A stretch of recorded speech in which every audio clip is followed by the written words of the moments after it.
Saudara-saudari yang dikasihi dalam nama Tuhan Yesus, Shalom. Hari ini saya membawa kita untuk belajar bersama melalui kehidupan seorang wanita bernama Naomi. Dia seorang wanita Israel yang merantau bersama suami dan 2 orang anak lelakinya ke daerah Moab, dengan harapan untuk mendapat kehidupan yang lebih baik, karena pada zaman itu berlaku kelaparan di tanah Israel. Ketika berada di sana, suami dan 2 anak lelakinya telah meninggal dunia.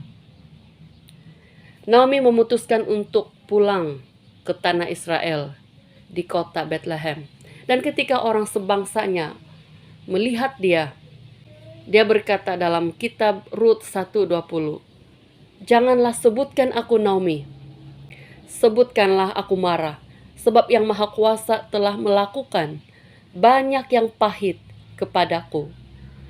Dengan tangan penuh aku pergi, tetapi dengan tangan yang kosong Tuhan memulangkan aku. Mengapakah kamu menyebutkan aku Naomi? Karena Tuhan telah naik saksi menentang aku, dan Yang Maha Kuasa telah mendatangkan malapetaka kepadaku."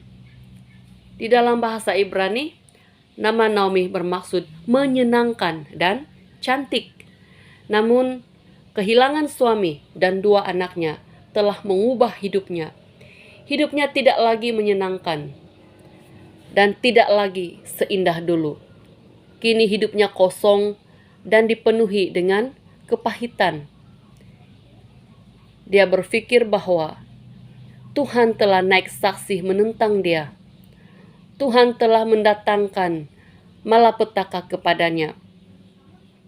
Saudara-saudari yang saya kasihi di dalam nama Yesus, di dalam keadaan Naomi yang begitu pahit, Tuhan telah menyiapkan seorang teman yang berjalan bersamanya, yaitu anak menantunya bernama Rut. Dalam bahasa Ibrani, nama Rut bermaksud seorang teman. Rut menemani Naomi dan tidak meninggalkannya. Rut berkata dalam kitab Rut 1 ayat 16 hingga 17, "Janganlah desak aku meninggalkan engkau dan pulang dengan tidak mengikuti engkau. Sebab kemana engkau pergi, ke situ jugalah aku pergi. Dan di mana engkau bermalam, di situ jugalah aku bermalam. Bangsamulah bangsaku dan Allahmulah Allahku.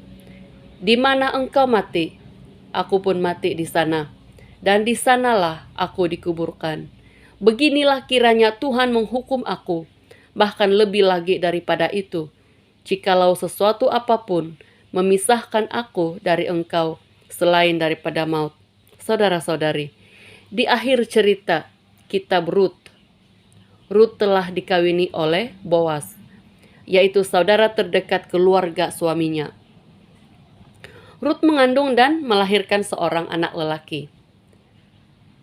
Dalam kitab Rut pasal 4 ayat 16, "Dan Naomi mengambil anak itu serta meletakkannya pada pangkuannya, dan dialah yang mengasuhnya."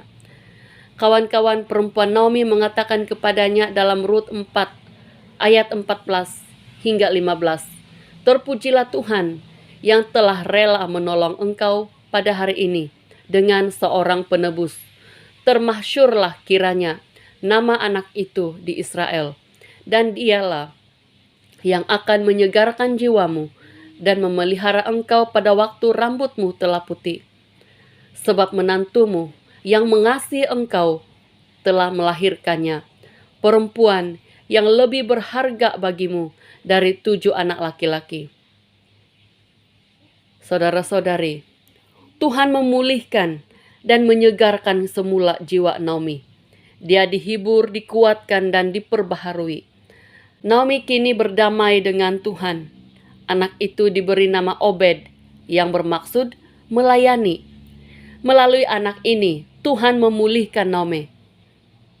Obed inilah ayah Isai dan juga datuk kepada Raja Daud. Saudara-saudari, mungkin kita juga pernah mengalami kepahitan, bahkan mungkin sedang mengalaminya sekarang.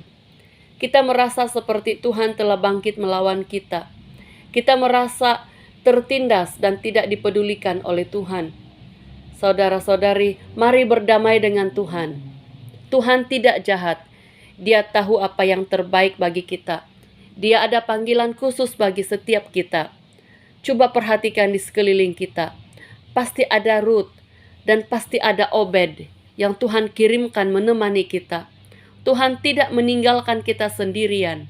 Kadang-kadang kita sangat sukar untuk mengerti jalan Tuhan.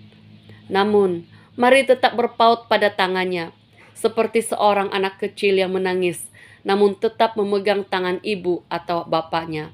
Mari percayai Tuhan, bercakap dengan Tuhan di dalam doa, dengar suaranya dengan tekun mempelajari firman-Nya. Roh Kudus-Nya akan membantu kita untuk mengerti dan berjalan setapak demi setapak di dalam perjalanan iman. Mari kita berdoa. Tuhan Yesus, terima kasih karena menyegarkan jiwa kami dengan Roh-Mu yang teguh. Terima kasih karena tidak meninggalkan kami, sekalipun ketika kami terperosok dalam dosa yang dalam. Terima kasih Tuhan karena mengampuni kami dan memahami kami ketika kami tidak mengerti, ketika kami berprasangka yang tidak baik terhadap Tuhan. Terima kasih karena mengerti dan memulihkan kami. Dan terima kasih karena menuntun kami di dalam jalan-Mu. Terima kasih Tuhan. Amin.